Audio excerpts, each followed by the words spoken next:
نتابع الآن مشاهدينا الكرام وصول الرئيس الأمريكي جو بايدن إلى مطار شرم الشيخ للمشاركة في قمة المناخ كوب 27.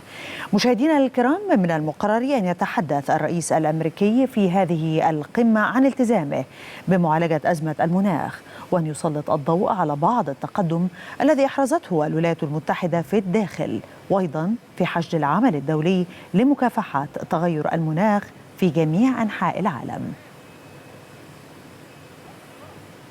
نتابع الآن مشاهدينا الكرام أن الطائرة الرئاسية قد هبطت بالفعل في مطار شرم الشيخ، والآن نحن في انتظار وصول الرئيس الأمريكي جو بايدن أو نزوله من الطائرة إلى مطار شرم الشيخ.